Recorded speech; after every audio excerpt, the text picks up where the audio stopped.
Σας χαιρετώ όλους και σας καλωσορίζω σε ένα χριστουγεννιάτικο βλογκάκι. Εύχομαι να σας βρίσκω όλους καλά. Αποφάσισα να κάνω μέσα στο Δεκέμβριο πολύ λίγα χριστουγεννιάτικα vlogs, όταν έχω να σας δείξω κάτι χριστουγεννιάτικο που θα γίνει στην περιοχή που μένουμε. Σήμερα λοιπόν είναι η μέρα που θα φωτογραφηθεί το δέντρο της πόλης μας και έχουν καλέσει την τραγουδίστρια την Αναστασία. Οπότε θα σας δείξω πώς ξεκινάει όλη μου η μέρα, τι θα κάνω σήμερα όλη την ημέρα και το βράδυ που θα πάμε στην Αναστασία. Σήμερα είχα πάρα πολύ διάθεση γιατί το βράδυ θα βγούμε έξω με το Διονύση και είχαμε πολύ καιρό να βγούμε, αλλά το μελανό σημείο είναι ότι το πρωί πρέπει να πάμε στις δουλειές μας και μετά να γυρίσουμε στο σπίτι και να ετοιμαστούμε για την έξοδό μας, οπότε ξεκινάω να ετοιμάζομαι το πρωί για την δουλειά.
Μόλις τελείωσα τη δουλειά και φυσικά την ημέρα που βιαζόμουν να γυρίσω γρήγορα στο σπίτι, γιατί ήταν η μέρα που δεν είχα μαγειρέψει από την προηγούμενη φαγητό και έπρεπε να μαγειρέψω με το που φτάσω στο σπίτι, εννοείται ότι άσα το λεωφορείο, οπότε αποφάσισα να ανέβω με τα πόδια γιατί αργούν πάρα πολύ τα λεωφορεία στην πόλη μου να έρθουν και προλαβαίνω κανονικά να ανέβω με τα πόδια στο σπίτι μου μέχρι να έρθει το επόμενο, αλλά είναι μια καλή ευκαιρία να σας δείξω κάποιες εικόνες από την πόλη που μένω και θα ήθελα να μου πείτε και στα σχόλια αν γνωρίζετε ποια πόλη είναι, να σας την πω εγώ.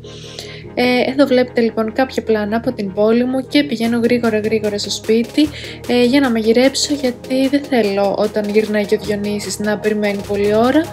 Γυρνάει και αυτός κουρασμένος, πεινάει, μετά επίσης έχει και άλλα πράγματα που κάνει, που ασχολείται, οπότε θέλω να έχει χρόνο και να ξεκουράζεται. Το μενού λοιπόν για σήμερα έχει καρμπονάρα σε μια παραλλαγή της, οπότε έβαλα γρήγορα το νερό να βράσει και μέχρι να γίνει το νερό ξεκίνησα να κάνω κανένα δύο δουλίτσες. Ξεσκόνησα λοιπόν όλο το σπίτι όπως κάνω κάθε μέρα με αυτό εδώ που είναι μια απομίμηση του Swiffer. Αυτό σας έχω δείξει ότι το κάνω κάθε μέρα στο σπίτι σε όλες τις επιφάνειες για να μην γεμίζουν πάρα πολύ σκόνη. Σας τα έχω πει και αναλυτικά στο βίντεο πώς διατηρώ το σπίτι μου καθαρό, οπότε πέρασα όλες τις επιφάνειες του σπιτιού με αυτό εδώ. Και όπως είχα ξαναπεί και σε εκείνο το βίντεο, με αυτόν τον τρόπο διατηρούμε το σπίτι μας καθαρό, δεν γεμίζει πάρα πολύ σκόνη και μας παίρνει και πάρα πολύ λίγη ώρα να το κάνουμε κάθε μέρα και σε χρόνους όπου δεν μας φαίνονται, όπως εγώ τώρα που ούτως ή άλλως περιμένω να γίνει το νερό, να βράσει.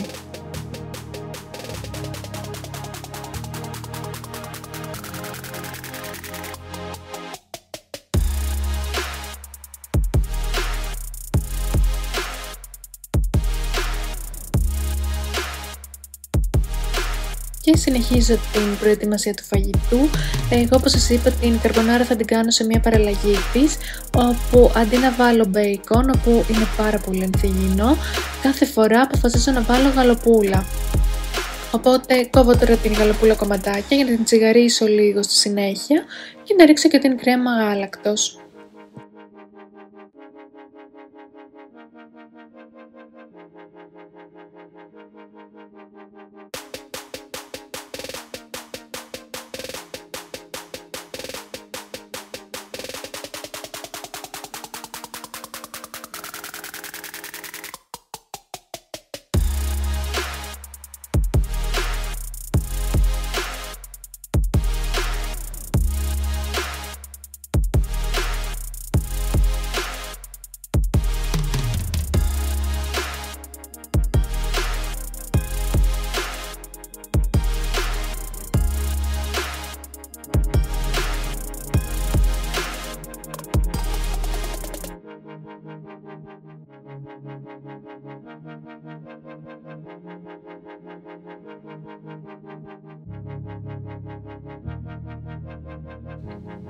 Συνήθως μου λέει ο Διονύσης ποια μακαρόνια προτιμάει κάθε φορά που θα κάνω μακαρονάδα, γιατί είναι τρομερός μακαρονάς, αλλά εκείνη την ημέρα άργησε και αυτός να γυρίσει από τη δουλειά, οπότε αποφάσισα μόνη μου να κάνω τις πένες που μας αρέσουν και τους δύο πάρα πολύ.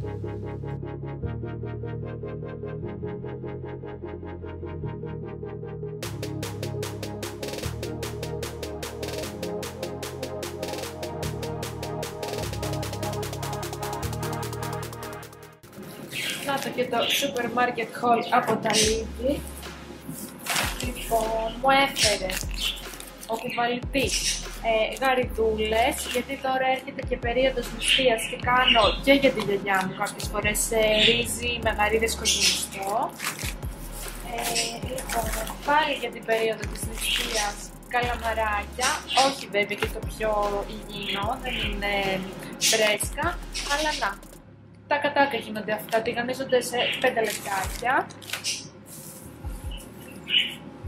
Το σαμπουάν των μαλλιών μου, το οποίο το είχε σε τεράστια συσκευασία και ήταν πάρα πολύ οικονομικό, το είχε σε προσφορά.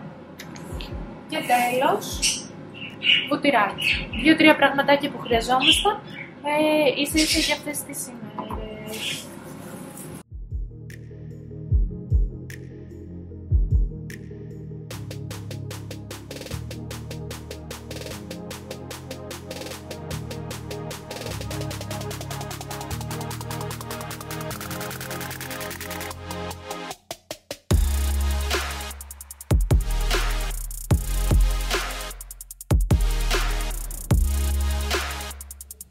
Δεν λέω, βολεύει πάρα πολύ να μαγειρεύω από βραδείς από την προηγούμενη ημέρα, αλλά και σαν το φρέσκο το φαγητάκι, το φρέσκο μαγειρεμένο δεν έχει βρε παιδιά.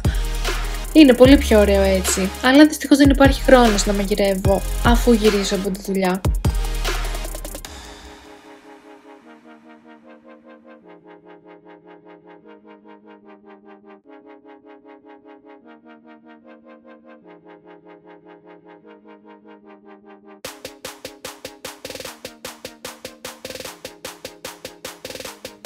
Έτρεψα για το Διονύση και λίγο κασεράκι που του αρέσει και επιτέλους μετά από όλα αυτά είμαστε έτοιμοι να κάτσουμε και να φάμε.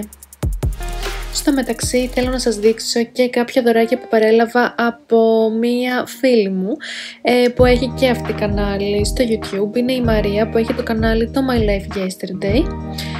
Γνωριστήκαμε με τη Μαρία μέσα από το YouTube, έβλεπα εγώ τα βίντεο της, έβλεπε αυτή τα δικά μου, κάναμε σχόλια μία στην άλλη και τώρα που είναι γιορτές στείλαμε μία στην άλλη κάποια δωράκια και αυτά είναι τα δύο δώρα που μου έστειλε. Σας δείχνω πρώτο αυτό γιατί αυτό έστειλε ένα για μένα και ένα για τη μαμά μου, δεν σκέφτηκε μόνο εμένα και το κόκκινο το πήρε η μαμά μου, εκείνη την ημέρα μόλις της είπα ότι ήρθε να το πάρει απευθείας η μαμά μου, δεν κρατιότανε και αυτό είναι αυτό που κράτησα εγώ. Δεν χρειάζεται να σας πω και πάρα πολλά, τα βλέπετε και μόνοι σας πόσο υπέροχη δουλειά έχει κάνει και όλα αυτά που φτιάχνει είναι καταπληκτικά. Το κανάλι της Μαρίας έχει να κάνει με DIY κατασκευές, έχει να κάνει με vlogάκι στο σπίτι και αυτό που μου αρέσει είναι ότι ενώ βλέπω και άλλες κοπέλες που κάνουν βίντεο στο YouTube γιατί μου αρέσει πάρα πολύ το YouTube, βλέπω ότι προωθείται πάρα πολύ αυτό το πολύ άσχολο, ότι δεν προλαβαίνω, τρέχω όλη μέρα κτλ. Και στο κανάλι της Μαρίας πραγματικά όλα τα vlog της μου βγάζουν τέτοια ηρεμία και τέτοια χαλάρωση όπου πραγματικά μου κάνουν πάρα πολύ καλό. Έχει και πάρα πολλές συνταγές για μαγειρική, υπέροχα βιντεάκια, δηλαδή δεν υπάρχει περίπτωση να ακολουθείτε το δικό μου κανάλι και να μην σας αρέσει και της Μαρίας. Θα το αφήσω κάτω στο κουτί περιγραφής να πάτε να τα δείτε και αν σας αρέσουν να την ακολουθήσετε και την Μαρία.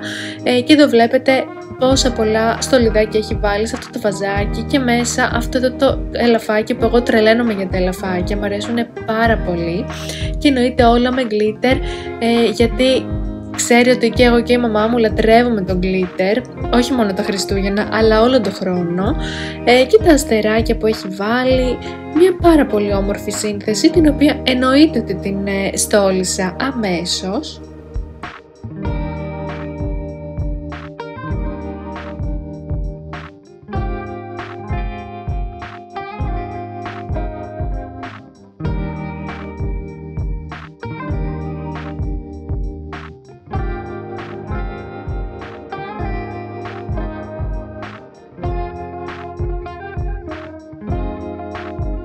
Και δεν φτάνανε μόνο οι δύο συνθέσεις που μας έστειλε και από ένα σετάκι με βραχιολάκια, εμένα και τη μαμά μου, σε αυτά τα υπέροχα πουγγάκια, τα οποία και αυτά τα φτιάχνει η ίδια. Επειδή έχουμε ανταλλάξει και τηλέφωνα και επικοινωνούμε και από εκεί, τη ρώτησα και μου είπε ότι φτιάχνει και κοσμήματα, οπότε και αυτά που μου έστειλε είναι χειροποίητα και πραγματικά εγώ ξετρελάθηκα, γιατί μου αρέσουν πάρα πολύ όλα αυτά τα κολλιέ, τα βραχιολάκια, τα δαχτυλιδάκια, όλα αυτά ξετρελαίνομαι, μου αρέσουν πάρα πολύ. Βέβαια όταν τα είδα δεν πήγε το μυαλό μου, νόμιζα ότι ήταν αγορασμένα. Είναι τόσο καλοφτιαγμένα και καλοδουλεμένα που δεν φαίνονται και χειροποίητα. Το πρώτο σετάκι ήταν εκείνο και το δεύτερο σετάκι είναι αυτό εδώ, σε πάρα πολύ ωραία χρώματα και σχέδια. Την ευχαριστούμε λοιπόν πάρα πολύ και εγώ και η μαμά μου, και καθόμουν τις προάλλες και σκεφτόμουν ότι πολλές φορές κάνουμε κάποια πράγματα εντελώς τυχαία και χωρίς να τα έχουμε σκεφτεί πάρα πολύ. Όπως για παράδειγμα εγώ το YouTube το ξεκίνησα εντελώς για πλάκα και για χόμπι, χωρίς να έχω σκοπό να ανεβάζω πάρα πολύ συχνά βίντεο, και μέσα από αυτό έχω γνωρίσει κάποια άτομα όπως η Μαρία, όπως κάποιες κοπέλες κάτω στη σχολή που μου γράφετε σε κάθε βίντεο, όπως είναι η κυρία Ειρήνη, όπου έχει το κανάλι το Ειρήνης Home, και αυτό θα σας το αφήσω από κάτω, όπου ξεκινήσαμε και έχουμε έτσι μια επαφή συχνή και κάνουμε έτσι ένα είδος φιλίας, που μας δίνει πάρα πολύ χαρά. Και η κυρία Ειρήνη κάνει πάρα πολύ ωραία βίντεο και θα σας αφήσω το προφίλ της να πάτε να το δείτε, γιατί εκείνο κι αν είναι ένα προφίλ που δίνει έτσι πάρα πολύ ηρεμία, και η κυρία Ειρήνη κάνει κατασκευές και όταν το βλέπω έτσι χαλαρώνω τόσο πολύ και εγώ και η μαμά μου. Οπότε πάτε να δείτε και το κανάλι της κυρίας Ειρήνης, και κυρία Ειρήνη, αν ακούτε, σας στέλνουμε πάρα πολλά φιλάκια και εγώ και η μαμά μου. Και πάμε να σας δείξω και κάτι ακόμα που ήρθε εκείνη την ημέρα. Πριν κάποια χρόνια ο Διονύσης ανακάλυψε ένα site του εξωτερικού, δεν είναι της Ελλάδας, όπου είχε κάποια πάρα πολύ ωραία προσωποποιημένα δωράκια. Και από τότε κάθε χρόνο φτιάχνουμε το ημερολόγιο του σπιτιού μας σε αυτό το site και είναι προσωποποιημένο, γιατί σε κάθε μήνα μπορούμε και βάζουμε φωτογραφίες μας. Κάθε Δεκέμβρη λοιπόν καθόμαστε και επιλέγουμε τι φωτογραφίες θα βάλουμε στο ημερολόγιο του επόμενου έτους. Για παράδειγμα, στο Δεκέμβριο του 2024 βάλαμε φωτογραφία όπου στολίσαμε φέτος το δέντρο μας, από την ημέρα που στολίσαμε. Για παράδειγμα, στον Οκτώβριο βάλαμε μια φωτογραφία από μια συναυλία που πήγαμε φέτος τον Οκτώβριο. Γενικά σε κάθε μήνα βάζουμε οτιδήποτε κάναμε εκείνο τον μήνα και το έχουμε τραβήξει φωτογραφία, και ήταν κάτι έτσι ξεχωριστό. Είναι αυτό πάρα πολύ ωραία ιδέα και για δώρα που μπορείτε να κάνετε σε φίλους και συγγενείς. Η ποιότητά τους είναι εξαιρετική πραγματικά, και κάθε χρόνο καθόμαστε και κάνουμε αυτό.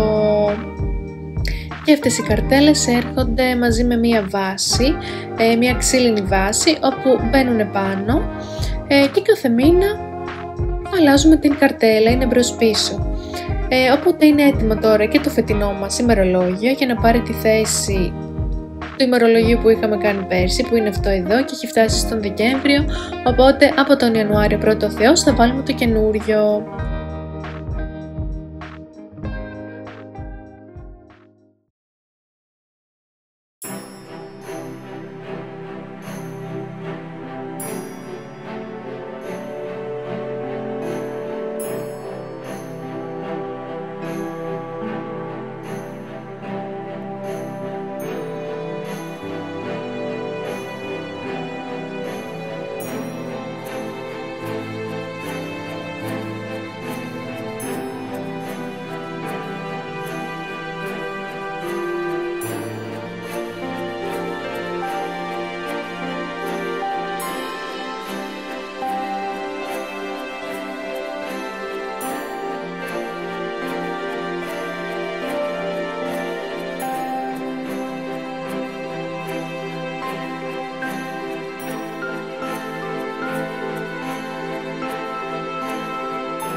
ξεκινάμε να κατεβούμε κάτω στο κέντρο για να δούμε την φωταγώγηση του δέντρου μας και να ακούσουμε και την Αναστασία. Σας αφήνω και κάποιες εικόνες από το στολισμό της πόλης μας.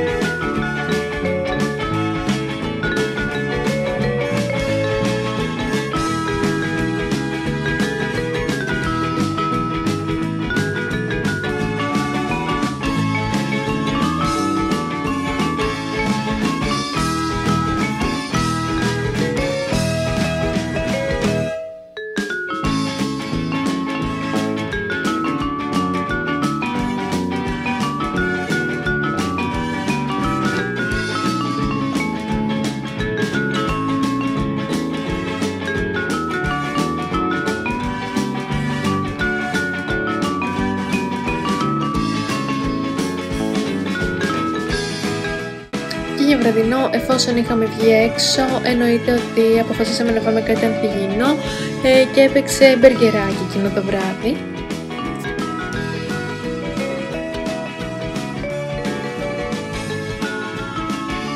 Και επίσης να σας πω ότι η μαμά μου ζήτησε να πάω και να της πάρω μία κούκλα Barbie, γιατί φτιάχνει, λέει, μία καινούρια κατασκευή. Δεν ξέρω τι είναι, δεν μπορώ να φανταστώ κιόλας τι μπορεί να είναι με κούκλα Barbie. Απλά σας το αναφέρω και θα σας δείξω σε επόμενο βίντεο τι μπορεί να έφτιαξε.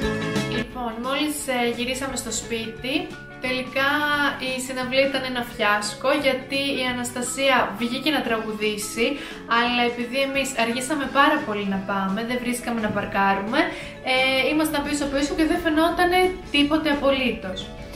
Επίσης, έβρεχε, οπότε μέσα σε κανένα μισάωρο, 25-30 λεπτά. Γύρω στο μισάωρο τέλος πάντων τραγούδισε και μετά είπε ότι έπρεπε να φύγει γιατί είχαν τα μηχανήματα και θα χαλούσανε.